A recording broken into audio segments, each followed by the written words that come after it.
मधु अपने परिवार के साथ चंदनपुर शहर में रहती है। मधु की एक बड़ी ही बुरी आदत है, वो सबकी चुगली करती रहती है।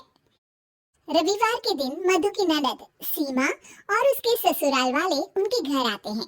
खाना खाने के बाद सब लोग बैठकर बातें कर रहे होते हैं। और सीमा, कैसी हो? ठीक हो भाभी, आप कैसी हो? मैं भी ना बढ़िया हूँ। अरे तुमने जो वो अचार भेजा था ना, बहुत अच्छा था। आपको अच्छा लगा? थैंक यू भाभी, मैं इस बार ना और भेज दूंगी। अरे नहीं नहीं, और मत भेजना, मम्मी जी को कुछ खास पसंद नहीं आया, ऐसा वो कह रही थी। अच्छा, क्या कह रही थी मम्मी अचार के बारे में? अचार के बारे में तो नहीं कह रही थी, वो तुम्हारे खाने के बारे में कह रही थी कि सीमा को अभी तक ठीक से खाना बनाना भी नहीं आया। क्या मम्मी ने ऐसा कहा? हाँ, पर कोई नहीं ना सीमा, तुम बुरा मत मानो, मुझे तो अचार बहुत पसंद आया। हाँ, मम्मी को तो मेरा कोई काम पसंद ही नहीं आता, मेरे हर काम में बस कमियां ही ढूंढती रहती हैं। सीमा और उसके ससुराल वाले अपने घर जा रहे होते हैं।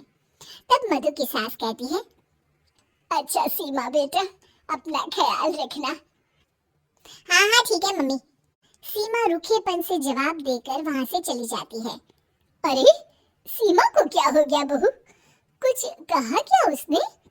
अब पता नहीं माँ जी। मधु अपनी सहेली संजना से बात कर रही होती है। अरे तुझे पता है, मैं ना शीला की पार्टी में गई थी उस दिन, तेरे बारे में पता नहीं वो लोग क्या क्या बातें कर रहे थे, मुझसे तो सुना भी नहीं गया। हाँ। अच्छा, क्या कह रहे थे वो लोग? शीला कह रही थी कि जब भी मैं संजना को पार्टी में बुलाती हूँ वो आती ही नहीं, उसे पैसों का बड़ा घमंड है भाई। क्या उसने ऐसा कहा? मैं अभी उससे बात करती हूँ। अरे छोड़ ना, उसकी बात ही नहीं करनी हमें, छोड़, चल छोड़।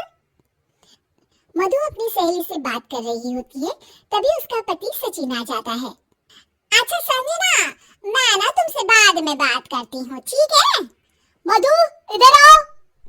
क्या हुआ जी? अरे पता नहीं क्या हो गया है, सीमा माँ से बात ही नहीं कर रही। तुमसे कुछ कहा था क्या उसने? नहीं तो जी, उसने तो कुछ नहीं कहा मुझे। पर क्या मधु, बताओ मुझे।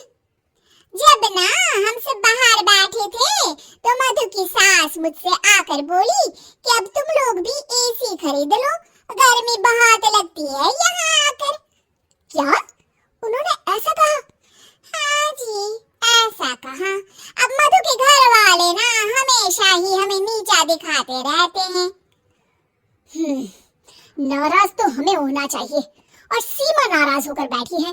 कोई बात नहीं, होने दो नाराज, हमें भी फर्क नहीं पड़ता। मधु मेरी एक बात ध्यान से सुनो, कोई जरूरत नहीं है आज के बाद उससे बात करने की। ठीक है जी। एक दिन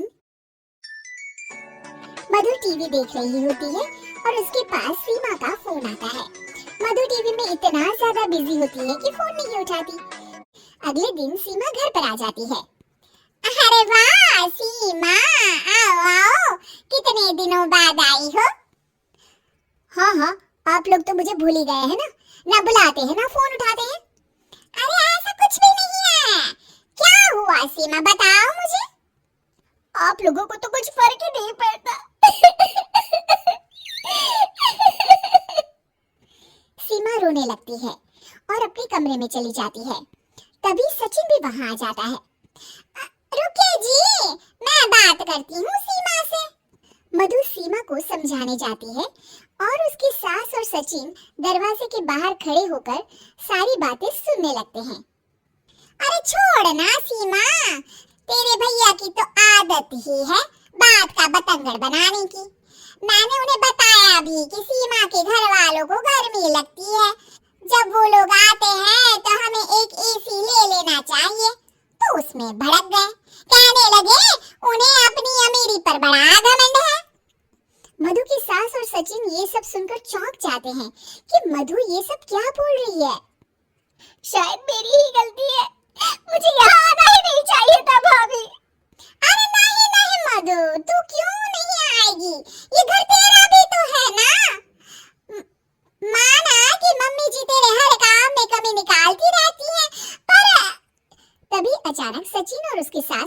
आ जाते हैं और मधु उन्हें देखकर चौंक जाती है।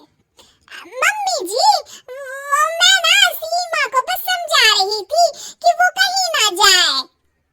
समझा रही थी या भड़का रही थी? हाँ, तुम इतनी बड़ी चुगलखोर हो मधु, हर किसी की बुराई करती हो, सबके बारे में झूठ बोलती हो ताकि हमारे बीच झगड़ा हो। मुझे नहीं पता था कि मेरे सामने तुम्हारा ऐसा रूप भी आएगा। मुझे माफ कर दीजिए जी। आपने मुझसे भी झूठ बोला भाभी। उन तीनों के सामने मधु की पोल खुल जाती है और वो सर झुकाए खड़ी रहती है। लेकिन अब कर भी क्या सकती है।